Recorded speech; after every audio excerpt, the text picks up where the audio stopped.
मिधानी की क्या स्पेशलिटी है कि स्टॉक फोकस में आज भी है और आगे रहने वाला है।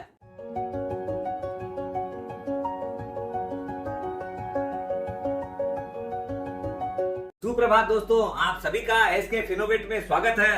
दोस्तों, मिधानी यानी मिश्रा धातु एक ऐसी स्पेशलाइज्ड कंपनी है जो कि सिर्फ इंडिया में तो मोनोपोलिस्टिक है ही, वर्ल्ड में भी सिर्फ 3-4 कंपनी ही ऐसी है।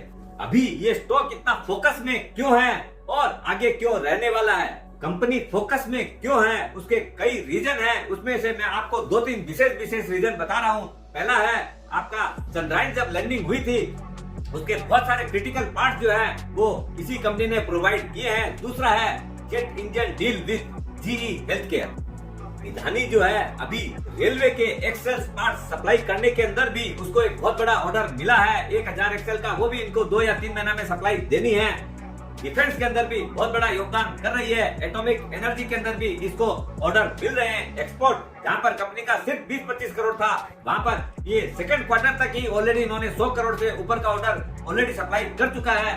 मिधानी जो है निकल बेस्ड अलॉय, टाइटेनियम, कुछ एक ऐसे स्पेशलाइज्ड स्टील्स हैं जो कि इंडिया में मोनोपोलिस्टिक काम है और आज के दिन हाई एंड निच टेक्नोलॉजी वाली जो कंपनियां हैं उनको यही सप्लाई दे रही है। आईफोन 15 प्रो उसको भी जो टाइटेनियम की टेक्नोलॉजी से ही बना है, उसके सारे पार्ट जो है मिधानी ने सप्लाई किए हैं। जिस गति से वंदे भारत ट्रेन लॉन्च हो रही है उसके अंदर जो भी एक्सेल का सारा काम जो है इसको मिल रहा है, तो ऑर्डर बुक बहुत तकड़ी है। सबसे बड़ी बात है जितना भी कैपेक्स है सारा मिधानी अपने इंटरनल अक्रूवल से कर रही है, तो कोई लोन लायबिलिटी भी नहीं है, इंटरेस्ट की लायबिलिटी भी नहीं है। आने वाले दिनों में और एक बहुत जबरदस्त काम होने जा रहा है। नेशनल एल्युमिनियम नाल्को के साथ में एल्युमिनियम का भी जो अलॉय है उसका भी एक जॉइंट वेंचर में रेडी हो रहा है। फाइनेंशियल ईयर 2023 हालांकि चैलेंजिंग से भरपूर था, उसके बाद भी इन्होंने बहुत ही जबरदस्त रिजल्ट दिया है और फाइनेंशियल ईयर 2023-24 इससे कोई डिफरेंट नहीं रहने वाला है। मैनेजमेंट का कहना है कि जैसे जैसे प्रोडक्ट बढ़ा रहे हैं इनका मार्जिन भी बढ़ रहा है और फाइनेंशियल ईयर 2024 के अंदर इनका टारगेट मिनिमम 25-30% ग्रोथ का है। मिधानी ने पिछले 3 साल में ऑलरेडी 125% का रिटर्न दिया है।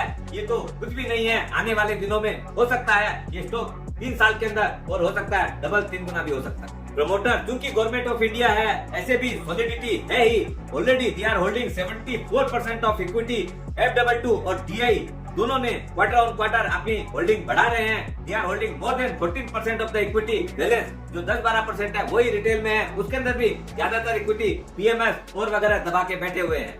दोस्तों, वीडियो बड़ी मेहनत से बनाते हैं, ये इसलिए शेयर और लाइक तो बनता ही है। जितना बेनिफिट आप उठा रहे हैं औरों के साथ शेयर करके उनको भी बेनिफिट दीजिए, गूगल बाबा सब देखता है। आने वाले दिनों में इसरो, रेलवे और ये जो जेट इंजन की जी जो डील हुई है प्लस नाल्को का इतने बहुत सारे ऑर्डर भरपूर पड़े हुए हैं, तो रेवेन्यू की तो कहीं कोई दिक्कत ही नहीं है और प्रॉफिटेबिलिटी बढ़नी है। तो ये जो स्टॉक ऐसा है जो अपने पोर्टफोलियो में जरूर रहना चाहिए and you should add on every dip. क्यों कि फ्यूचर हमेशा बहुत ब्राइट दिख रहा है। ऐसे भी करेक्शन के बाद में ऊपर में 475 रुपया स्टॉक हुआ था, अभी 385 से 90 रुपया में मिल रहा है। It's a very good opportunity to add in your portfolio. स्वस्थ रहिए, मस्त रहिए और मिधानी जैसा स्टॉक रख के अपने पोर्टफोलियो को सजाइए।